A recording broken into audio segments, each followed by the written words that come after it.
By the time the little blind girl touched the piano keys, the whole train station seemed to forget how to breathe.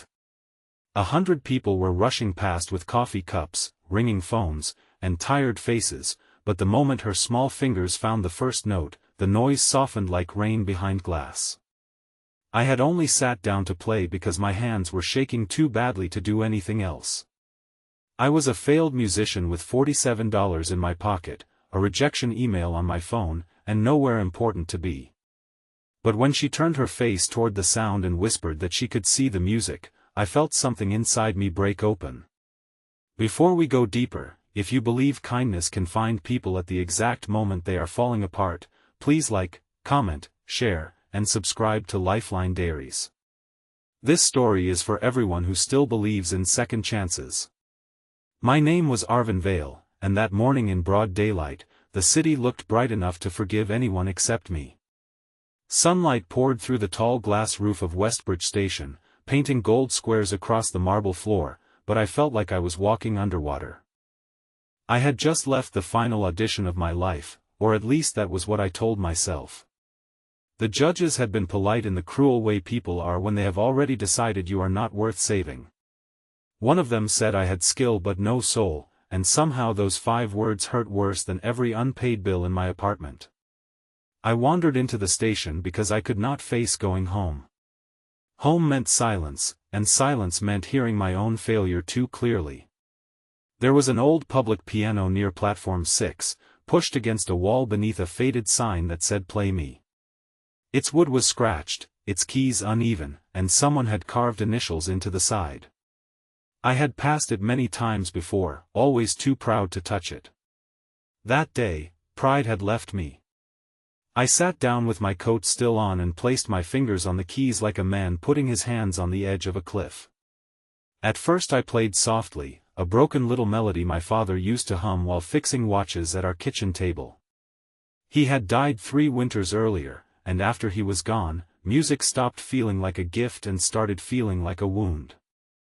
But in that station, under that hard noon sun, I played because pain needed somewhere to go. I did not notice the girl at first. She was standing a few feet away with a white cane folded in one hand and a school backpack hanging from one shoulder. She was maybe 10 or 11, with dark curls tied with a yellow ribbon and a face turned slightly upward, as though listening to the light. When I stopped playing, she asked if the song had a name. Her voice was careful but not shy. I told her it did not anymore. She smiled and said songs did not need names if they remembered where they came from. That sentence landed inside me with a strange weight. Then she asked if she could sit beside me, and before I could think of a reason to say no, I moved over. Her name was Norea, and she had been blind since birth.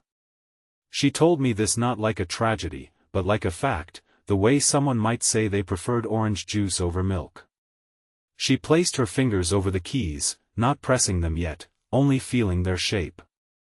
I expected her to stumble, to tap randomly, but instead she played 3 notes from the melody I had just finished. Not perfectly, but close enough to make my chest tighten. She laughed when she heard my surprise. She said she learned songs by listening to the spaces between sounds. I had spent years studying music theory, chasing approval, begging rooms full of strangers to tell me I mattered, and this child understood something I had forgotten: music was not performance first. It was connection. We played together for almost 20 minutes. I kept the left hand simple, giving her room, and she answered with small bright phrases that seemed to float above mine. People slowed down. A man in a gray suit stopped pretending not to listen. A woman holding a baby wiped her eyes. Even the station announcer's voice seemed gentler when it echoed over us. For the first time in years, I was not playing to be chosen. I was not trying to impress anyone. I was just helping a child turn darkness into sound, and somehow she was helping me do the same. Then her mother arrived. I knew it was her mother before she said anything because Norea's whole posture changed. The girl sat straighter, her fingers froze above the keys, and the smile faded from her mouth like someone had pulled a curtain across it. The woman came quickly through the crowd, elegant but exhausted, wearing a cream coat and a scarf the color of deep blue water. Her eyes went first to Norea, then to me, and for one sharp second I thought she was going to accuse me of something. Instead, she looked at the piano as if it had risen from a grave. Her lips parted, but no sound came out. Norea reached toward her and said she had found a friend who knew sad songs. The woman flinched at that, and I began to stand, apologizing for taking up their time. But she stopped me with a raised hand. Her face had gone pale, and there were tears gathering faster than she could hide them. Then she asked, in a voice so fragile it barely survived the air, "Can I play with you?" I moved aside. She sat between us, slowly, as though sitting at that piano cost her more courage than walking into fire. Norea's hand found her mother's sleeve. The woman placed her fingers on the keys, and when she began to play, the station disappeared. Her music was not polished in the cold way of concert halls. It trembled. It breathed. It carried grief, love, and years of words unsaid. I joined quietly, then Norea found her way in, and the three of us played a melody none of us had planned but all of us somehow knew. Later, I learned her name was Samira Voss. Years ago, she had been a pianist with a future bright enough for magazines to write about her. She had met her husband, Kashan, during a charity concert, and he used to say he fell in love with her before he ever saw her face, because her music sounded like someone opening a locked window. When Norea was born blind, Samira did not collapse, she became stronger, softer, more determined.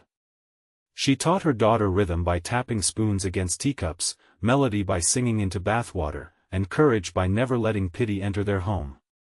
But then Kashan died suddenly in a morning bus accident while on his way to buy Norea her first real keyboard. After that, Samira closed the piano forever. She sold their grand piano, packed away every photograph from her concert years, and told herself music belonged to a life that had burned down. Norea had never heard her mother play. Not once. She had only heard stories from neighbors, old recordings hidden in boxes, and the aching silence that filled their apartment whenever music drifted in from somewhere else.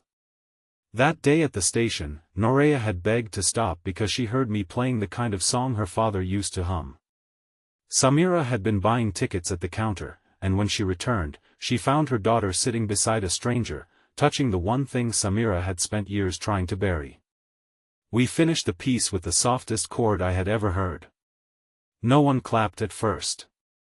People simply stood there, stunned, as if applause would be too small for what had happened. Then Norea leaned into her mother and whispered that she finally knew what her heart sounded like. Samira covered her mouth and cried. Not loudly. Not dramatically. Just with the helpless honesty of someone who had been strong for too long. That afternoon changed all three of us.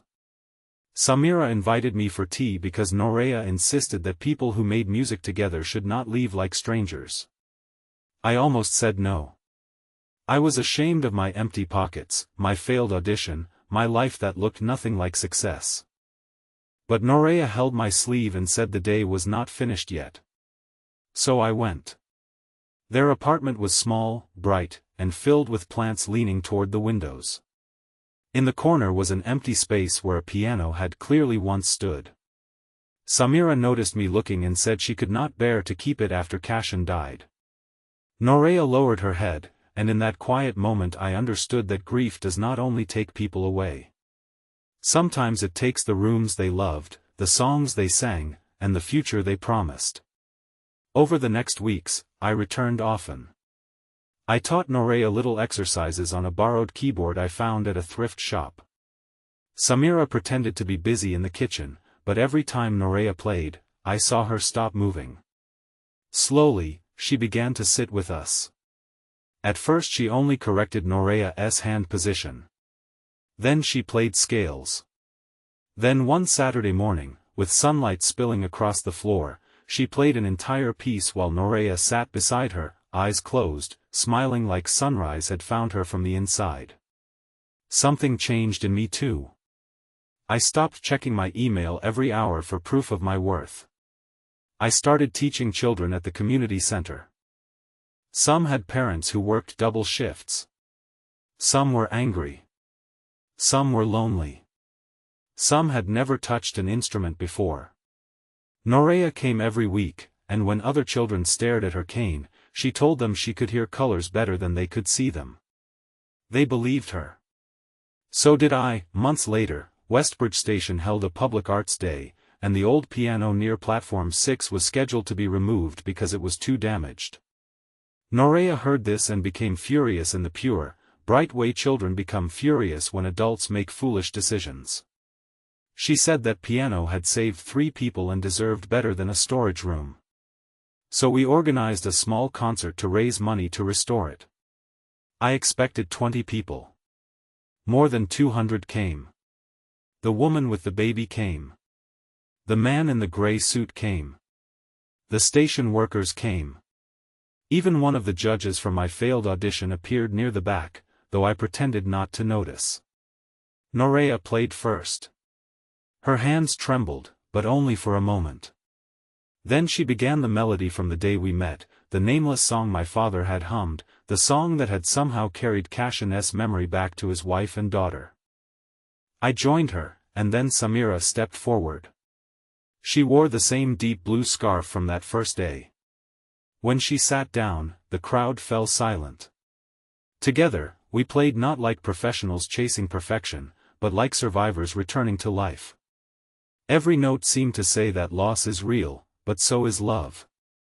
Every pause seemed to say that darkness is real, but so is music. And when the final chord faded, Norea stood up, turned her face toward the crowd, and said her father must have heard it because the room felt warm. People wept openly. The station manager announced that the piano would not be removed. Instead, it would be repaired, tuned, and given a small brass plaque. Norea chose the words herself, "For anyone who has lost their song, play until it finds you again." Near the end of that day, Samira handed me an envelope. Inside was a letter of recommendation to the City Music Conservatory, written by her, along with an application for a teaching fellowship. I told her I could not accept it, but she said second chances are not gifts to refuse. They are doors, and doors are meant to be opened. For the first time in years, I believed I might still have something to offer the world. If this story touched your heart, please like, comment, share, and subscribe to Lifeline Dairy so more people can be reminded that kindness can change a life in a single afternoon. Special request: please comment "I believe in second chances" if you have ever been healed by someone's kindness. Years passed, but whenever I returned to Westbridge Station, I always heard someone playing that old piano. Sometimes it was a child banging happily on the keys. Sometimes it was a tired worker playing one song before catching the last train home. And sometimes, on clear daytime mornings when sunlight filled the station just right, I would see Norea, older now, sitting beside her mother, their hands moving together across the keys. They never played like people trying to impress the crowd. They played like people speaking to someone they loved beyond the reach of sight, beyond the reach of death, beyond the reach of silence. And every time I listened, I remembered the day I thought my life was over, the day a blind girl heard my broken song, and the day her mother arrived and asked if she could play too.